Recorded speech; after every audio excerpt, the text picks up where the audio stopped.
Kamu dah kenapa? Duk berhutang pula dengan dia. Tak cukup ke makan minum kamu dekat polis tu lagi? Mak, Danish... Tengok, dah cari masalah pula. Makcik, saya bukan apalah makcik. Tapi Nakila tu pernah mainkan perasaan Danish ni.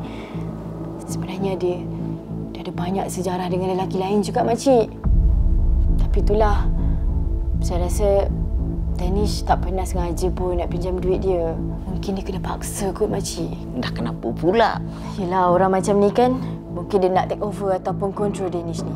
Yelah, bila Danish berhutang dengan dia, bila masa je dia boleh kontrol Danish.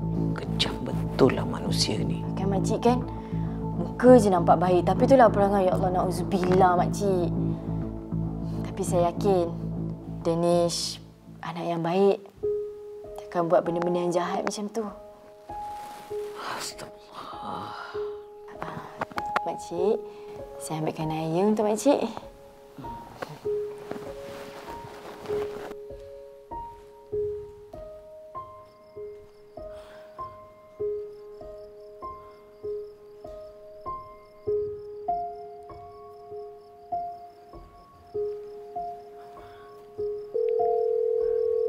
Hello, Nakila.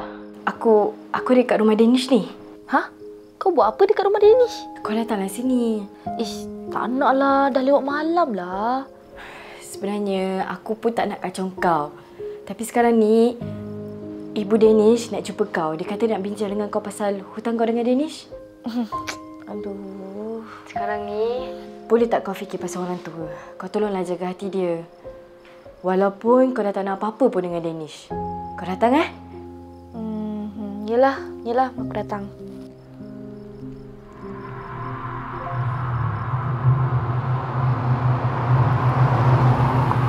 Biasalah, Cik.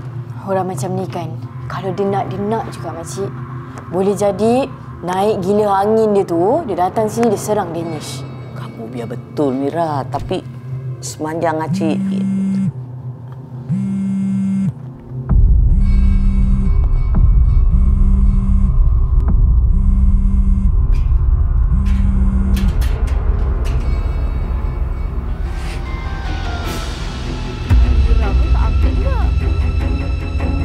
Cik, Nakila ada depan rumah. Habis kita nak buat macam mana,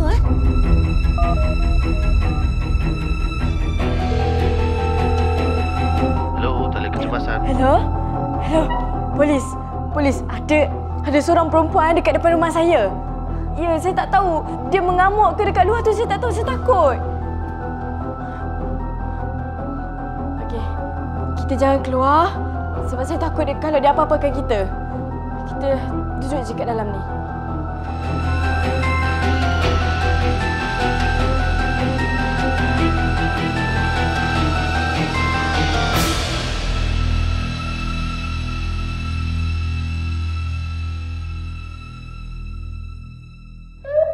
Kamu dari mana? Kenapa datang sini? Oh tak, kawan saya yang suruh datang sini. Dia call tadi. Mak tunggu jap. Tuan tolong saya, Tuan. Saya takut Tuan tolong Tuan dia daripada tadi dekat depan rumah saya. Minta maaf, Cik. Kami mungkin terpaksa tahan Cik sebab Cik dah buat gangguan dekat kawasan ni. Kejap. Dia yang suruh saya datang sini. Tuan, tolonglah. Tuan, tolonglah. Gila. Apa ni? Hah? Minta maaf, Cik. Encik kenal dia ni? Ya, Tuan. Saya kenal dia ni.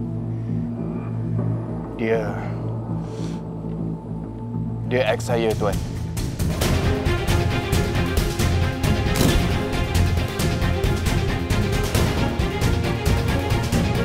Tuan, macam mana ni, Tuan? Diorang ni kenal. Kita nak settle macam mana ni? Elok kita tahan je. Jiran pun banyak tengok kita ni. Kan kata polis tak buat kerja pula. Kamu tahan dia, Okey, baik, Tuan. Constable, tahan dia. Hah? Dakwaan mengganggu pada waktu malam. Apa ni? Kejap. Apa ni? Sampai hati kau, Danish. Gerak. Sampai hati you.